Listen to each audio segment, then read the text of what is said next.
بسم اللہ الرحمن الرحیم قل من کان عدوا لجبریل۔ آپ اس کو جبرائیل علیہ السلام بھی پڑھ سکتے ہیں اور جبرائیل علیہ السلام بھی پڑھ سکتے ہیں، دونوں طرح سے، ٹھیک ہے نا۔ جبرائیل علیہ السلام اور جبرائیل علیہ السلام۔ جبرائیل علیہ السلام، میکائیل علیہ السلام، اسرافیل علیہ السلام، ان سب کا ایک ہی معنی ہے، عبداللہ، اللہ کے بندے۔ ان سب کا معنی ایک ہی ہے، کیا؟ اللہ کے بندے۔ اسرائیل علیہ السلام کے تو قرآن میں ایک ہی لفظ آیا ہے، ملک الموت۔ بعض علماء فرماتے ہیں ان کے نام کا معنی بھی عبداللہ ہے، بعض فرماتے ہیں عبد الجبار معنی بھی ہے۔ بہرحال کیا اپنے بچوں کا نام ان فرشتوں کے نام پر رکھنا جائز ہے یا ناجائز؟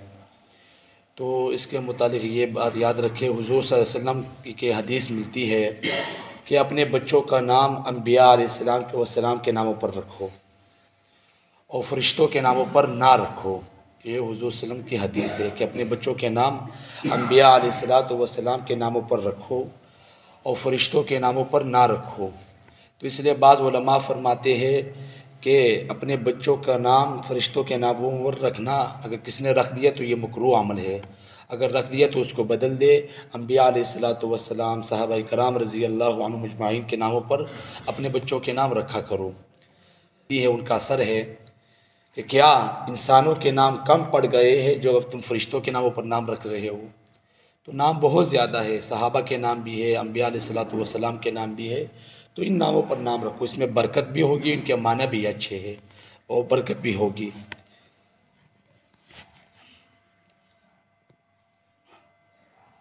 اور حضور صلی اللہ علیہ وسلم نے جبرائیل علیہ السلام کو کتنی مرتبہ دیکھا ہے اصل حالت میں؟ جبرائیل علیہ السلام کو اصل حالت میں کتنی مرتبہ دیکھا ہے؟ تو علماء فرماتے ہیں ایک دفعہ زمین پر اور دوسری مرتبہ معراج کی رات آسمانوں پر حضور صلی اللہ علیہ وسلم نے صرف 2 مرتبہ جبرائیل علیہ السلام کو اپنی اصل حالت میں دیکھا ہے۔ آپ صلی اللہ علیہ وسلم نے فرمایا میں نے دیکھا کہ ان کے 600 پر تھے اور انہوں نے سارے افق کو گھیرا ہوا تھا۔ ان 2 مرتبہ کے علاوہ جب بھی حضرت جبرائیل علیہ السلام تشریف لائے ہیں، یا تو حضرت دحیہ بن خلیفہ کلبی کی شکل میں یا پھر کسی دیہاتی کی شکل میں تشریف لاتے تھے۔ دحیہ بن خلیفہ کلبی یہ ایک بہت ہی بڑے صحابی ہے اور پرانے صحابیوں میں سے تھے۔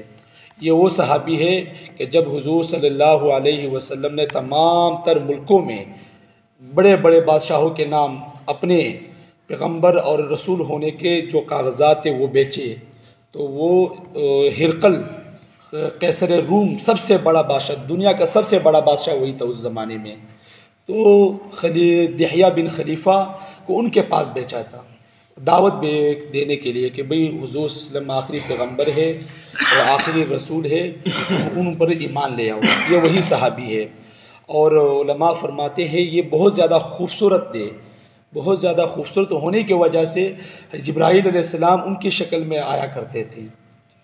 تو اپنے بچوں کے نام ان کے ناموں پر رکھا کریں۔ اب دحیہ بھی کہہ سکتے ہیں، دحیہ بھی کر سکتے ہیں۔ ان کے نام کا معنی ہے فوج کا سردار، معنی بھی ٹھیک ہے اور صحابی ہے، یہ برکت کے لیے بھی اچھا ہے۔ دحیہ بن خلیفہ کلبی رضی اللہ تعالیٰ عنہ۔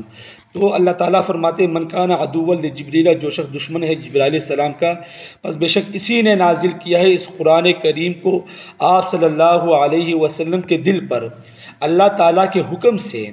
اس کے ساتھ کسی کی دشمنی کا کیا جواز ہو سکتا ہے؟ یہ ہو سکتا ہے کہ آدمی اپنے مرضی سے ایک کام کرے، لیکن جبرائیل علیہ السلام تو اللہ کا حکم مانتے ہیں، جو اللہ کا حکم ہوتا ہے وہ حضور صلی اللہ علیہ وسلم کے پاس تشریف لے کر آ جاتے ہیں۔ ان کے ساتھ کسی کی دشمنی کا کیا جواز ہو سکتا ہے؟ وہ تو کلام الہی آپ صلی اللہ علیہ وسلم کے قلب پر اللہ تعالیٰ کے حکم سے نازل کرتا ہے، وہ تو اللہ تعالیٰ حکم بجا لاتا ہے، خواہ وہ حکم آ کے موافقت میں جائے یا مخالفت میں، اس میں اس کا کیا قصور ہے؟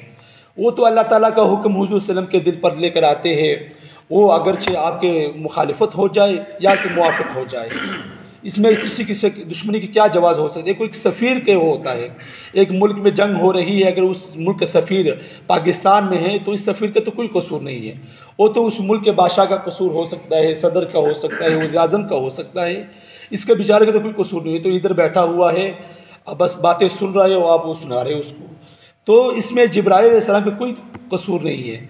آپ اگر دشمنی کر سکتے ہیں تو نعوذ باللہ اللہ کے ساتھ دشمنی کر سکتے ہیں، جبرائیل علیہ السلام کی تو دشمنی کا کوئی جواز ہی نہیں ہو سکتا۔